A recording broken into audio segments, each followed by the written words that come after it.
दोस्तों, अगर आप एक स्मॉल या मीडियम स्केल इंडस्ट्री में काम करते हैं और सॉलिडवर्क्स यूज़ करते हैं तो ये टेंशन तो आपने ज़रूर फेस की होगी। असेंबली खत्म होने के बाद डेटा मैनेज करना, फाइल नेमिंग्स, ड्राइंग बनाना और सबसे टायरिंग काम वो लंबी चौड़ी बिल ऑफ मटेरियल्स बनाना, वो भी एक्सेल में एक एक एंट्री मैन्युअली टाइप करके। लेकिन आज मैं आपको दिखाने वाला हूँ एक प्रोफेशनल वर्कफ्लो, कैसे आप सॉलिडवर्क्स की फंक्शनैलिटी यूज़ करके बिना एक भी रो मैन्युअली टाइप किए एकदम ऑटोमेटेड सिस्टम सेटअप कर सकते हैं। हम देखेंगे फोल्डर स्ट्रक्चर से लेकर रिवीजन कंट्रोल तक स्टेप बाय स्टेप। सो ये वीडियो आपके घंटों का काम मिनटों में बदलने वाला है। So let's begin. सबसे पहला स्टेप है फाउंडेशन। सॉलिडवर्क्स खोलने से पहले विंडोज़ में एक सॉलिड स्ट्रक्चर बनाओ।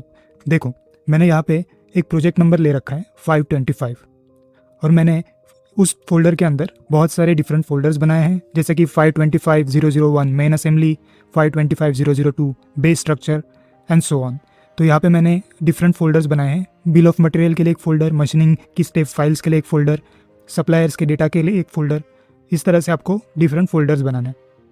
अब आप इस सॉलिडवर्क्स असेंबली को देखो। मैंने इस असेंबली को भी डिफरेंट सब असेंबलीज में डिवाइड किया है। जैसे यहाँ पे बेस स्ट्रक्चर असेंबली है, देन गाइड रॉड असेंबली है जो यहाँ पे हाईलाइट हो रही है, machine canopy assembly, control box और फिक्सचर जो यहाँ पे ऊपर की साइड पे है। अब आपको सारा डेटा इन फोल्डर्स में ऑर्गेनाइज करना है। मेन असेंबली फोल्डर में सिर्फ मेन असेंबली होगी, बेस स्ट्रक्चर में बेस स्ट्रक्चर की असेंबली और उसके पार्ट्स होंगे, फिक्सचर फोल्डर में फिक्सचर की असेंबलीज और उनके पार्ट्स होंगे, और उस तरह से आप चीज़ें प्रॉपरली हर एक फोल्डर में सेव करनी है। अब आते हैं नेमिंग कन्वेंशन के ऊपर। तो आपको ये वाला नेमिंग कन्वेंशन फॉलो करना है। असेंबली के लिए आपको पार्ट नंबर आपके कुछ इस तरह होंगे, A001, A002, A003 and so on. Machining parts के पार्ट नंबर होंगे M001, M002, M003 and so on.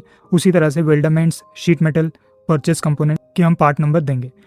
तो पूरा पार्ट नंबर कुछ इस तरह होगा। अगर आप बेस स्ट्रक्चर में कोई असेंबली बना रहे हैं तो बेस स्ट्रक्चर का फोल्डर नंबर है 525002, तो आपकी पहली असेंबली होगी 525002 A001। उसके बाद की असेंबली होगी 525002 A002। बेस स्ट्रक्चर का पहला शीट मेटल कंपोनेंट होगा 525002 S001 और पहला मशीनिंग पार्ट होगा 525002 M001। उसके बाद M002, M003 and so on. तो ये नेमिंग कन्वेंशन अगर आप फॉलो करोगे तो आपके मशीन में हर एक पार्ट के लिए एक यूनिक पार्ट नंबर होगा, और पार्ट नंबर को देख के आपको पता चलेगा कि वो शीट मेटल पार्ट है, मशीनिंग का पार्ट है, कोई ट्यूब है, परचेस कंपोनेंट है या असेंबली है। दोस्तों, बढ़ते हैं बिल ऑफ मटेरियल्स की तरफ। तो अगर मैं बिल ऑफ मटेरियल के फोल्डर में यहाँ पे जाता हूँ तो यहाँ पे आप देखोगे, यहाँ पे बहुत सारे बिल ऑफ मटेरियल मैंने ऑलरेडी क्रिएट किए हुए हैं, जैसे कि फास्टनर्स की bill of material, machining parts की bill of material, purchase components, sheet metal, weldment tube lengths की बिल ऑफ मटेरियल।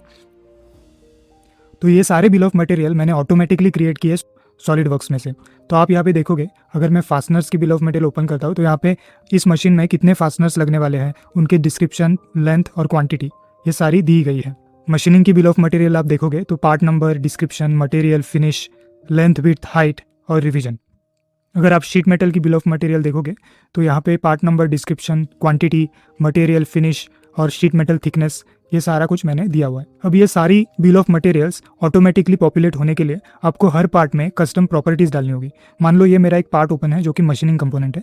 अगर मैं यहाँ पे फाइल प्रॉपर्टीज़ पे क्लिक करता हूँ तो आप देखोगे यहाँ पे कस्टम प्रॉपर्टीज़ में इतनी सारी प्रॉपर्टीज़ दिख रही है, जैसे कि इस पार्ट का material, weight, drawn by, description, finish, category, revision, length, width, height. तो हर पार्ट में आपको ये कस्टम प्रॉपर्टीज़ अपडेट करनी होगी, तभी जाके आपका बिल ऑफ मटेरियल ऑटोमेटिकली बनेगा। लेकिन क्या आप यहाँ पे आके हर प्रॉपर्टी मैन्युअली टाइप करने वाले हो? बिल्कुल नहीं। तो क्विकली कस्टम प्रॉपर्टीज़ पॉपुलेट करने के लिए हम यहाँ पे ये जो कस्टम प्रॉपर्टीज़ का टैब है यहाँ जाएंगे, और यहाँ पे जो ड्रॉप डाउन्स आपको दिख रहे हैं यहाँ से आपको 1 बाय 1 हर एक प्रॉपर्टी क्विकली सिलेक्ट करके अप्लाई पे क्लिक करना है, तो आपकी सारी प्रॉपर्टीज़ जो है अपडेट हो जाएंगे। तो ये कस्टम प्रॉपर्टीज़ में ये सारे ऑप्शन कैसे आएंगे, तो उसके लिए आपको यहाँ पे इस गियर वाले ऑप्शन पे क्लिक करना है, और उसके बाद तो मैं एक आपको टेम्पलेट प्रोवाइड करूँगा, वो आपको इस फाइल डेस्टिनेशन पे रखना है, C program files, SolidWorks, lang English template, और उस टेम्पलेट को आपको इस पाथ में रखना है। तो आपको इस ड्रॉप डाउन में वो दिखाई देगी, आपको वो टेम्पलेट सिलेक्ट करके ओके पे क्लिक करना है। तो आप यहाँ से ये सारी प्रॉपर्टीज़ 1 बाय 1 सिलेक्ट करके अप्लाई करोगे तो ये प्रॉपर्टीज़ आपकी कस्टम प्रॉपर्टीज़ में अप्लाई हो जाएंगे। और अगर आपको खुद से ये प्रॉपर्टी का टूल बॉक्स खुद से बिल्ड करना है तो उसके लिए सॉलिडवर्क्स में पहले से एक प्रोग्राम होता है जिसको बोलते हैं सॉलिडवर्क्स प्रॉपर्टी टैब बिल्डर। उसे आप ओपन कर सकते हैं। जैसे मैं यहाँ पे सर्च कर रहा हूँ प्रॉपर्टी टैब बिल्डर और इसे ओपन करता हूँ तो ये कुछ इस तरह से आपको इंटरफेस दिखेगा। आप इस पे one by one properties build up कर सकते हैं और बिल्डअप करने के बाद उस टेम्पलेट को सेव कर सकते हैं और वो टेम्पलेट यहाँ से सिलेक्ट करके यूज़ कर सकते हैं। मैंने जो टेम्पलेट आपको रेडीमेड दी है उसे क्रिएट करने के लिए मैंने जो फॉर्मूले यूज़ किए हैं वो मैंने एक सेपरेट ई बुक में दे रखे हैं, वो आप वहाँ से देख सकते हो। या तो प्रॉपर्टी टैब कैसे बिल्ड करनी है, इसके बहुत सारे वीडियो ट्यूटोरियल्स यूट्यूब पे अवेलेबल है, वो आप देख सकते हो। अब नेक्स्ट हम देखते हैं कि बिल ऑफ मटेरियल्स कैसे क्रिएट करने हैं। तो आपको मेन असेंबली में जाना है। आप मेन असेंबली के ड्राइंग्स में भी जा सकते हैं। फिर उसके बाद आपको यहाँ पे क्लिक करना है इंसर्ट टेबल्स और बिल ऑफ मटेरियल। उसके बाद यहाँ पे जो टेबल टेम्पलेट का ऑप्शन है वहाँ पे आपको टेम्पलेट सिलेक्ट करने हैं। हम मशीनिंग, शीट मेटल, फास्टनर सबके अलग अलग बिल ऑफ मटेरियल क्रिएट करेंगे, तो आपको अलग अलग टेम्पलेट सिलेक्ट करनी है। ये सारी टेम्पलेट मैं आपको एक सेपरेट पैकेज में डिस्क्रिप्शन में प्रोवाइड करूँगा। तो वो सारी टेम्पलेट आपको एक पर्टिकुलर फोल्डर में रखनी है। उस फोल्डर का पाथ भी मैंने PDF में दे रखा है। उसके बाद इस स्टार पे क्लिक करना है और यहाँ पे जो मशीनिंग बॉम्ब टेम्पलेट दिख रही है उसको मैं सिलेक्ट करके ओपन पे क्लिक करता हूँ। तो यहाँ पे आपकी मशीनिंग की टेम्पलेट सिलेक्ट हो गई है। उसके बाद बॉम्ब टाइप में हमेशा आपको पार्ट्स ओनली सिलेक्ट करना है, तो सारे पार्ट्स उसमें दिखेंगे और ओके पे क्लिक करना है।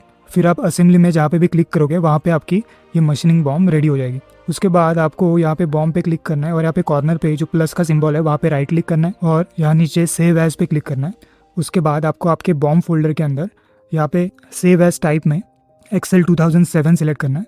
फाइल नेम आपका होगा 525007 मशीनिंग बॉम्ब और आपको सेव कर देना है। जैसे आप सेव पे क्लिक करोगे एक एक्सेल फाइल आपके बॉम्ब फोल्डर में सेव होगी। जब आप एक्सेल फाइल ओपन करोगे तो आप देखोगे मशीनिंग बॉम्ब के लिए जो भी रिक्वायर चीज़ें हैं जैसे material, finish, length, width, height, revision, ये सारी चीज़ें आई है।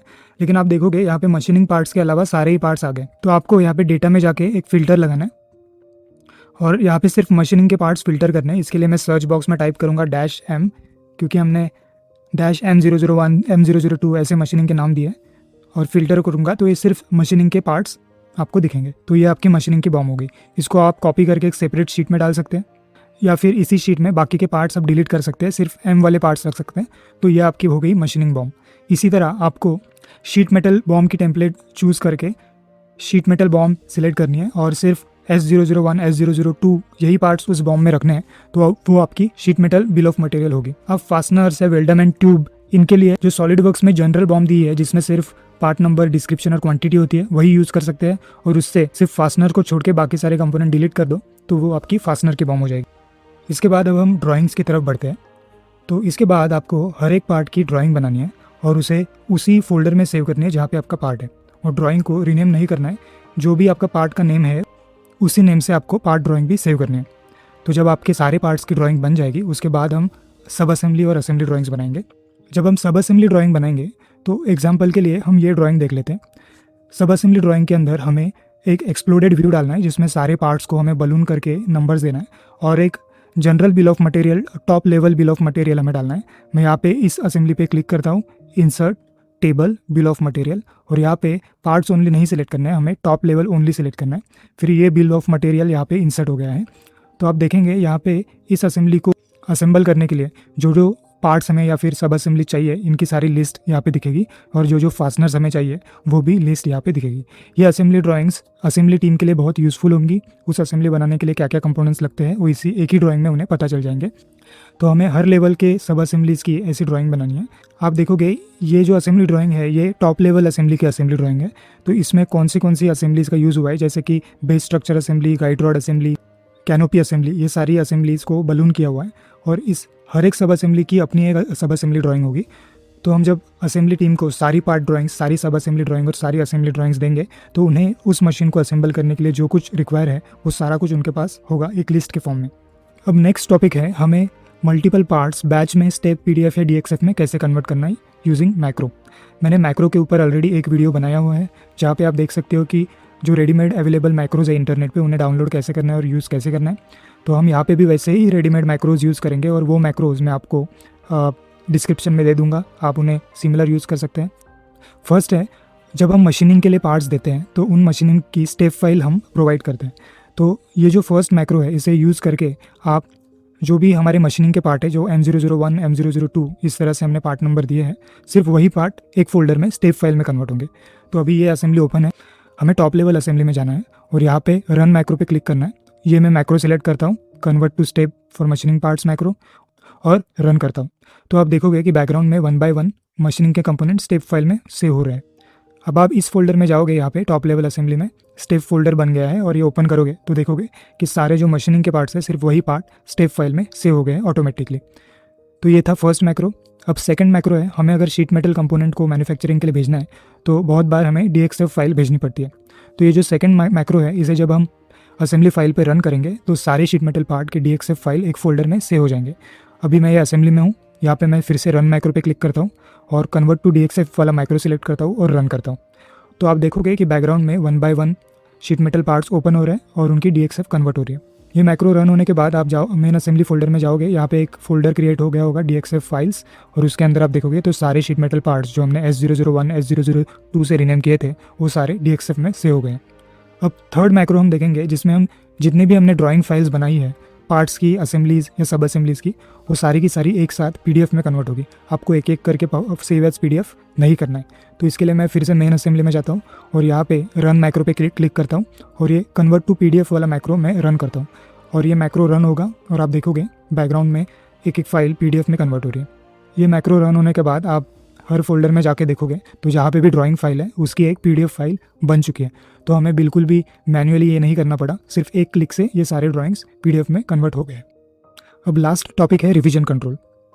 जब आप कोई भी पार्ट मैन्युफैक्चर करते हो और वो मशीन में लग जाता है और टेस्टिंग के टाइम पता चलता है कि उसमें कुछ चेंज करने की ज़रूरत है, तो आप CAD में वो चेंज करते हो और अगर सेम पार्ट नंबर और वापस मैन्युफैक्चरिंग में दोगे तो कन्फ्यूजन हो जाएगा कि नया पार्ट कौन सा है और पुराना कौन सा है।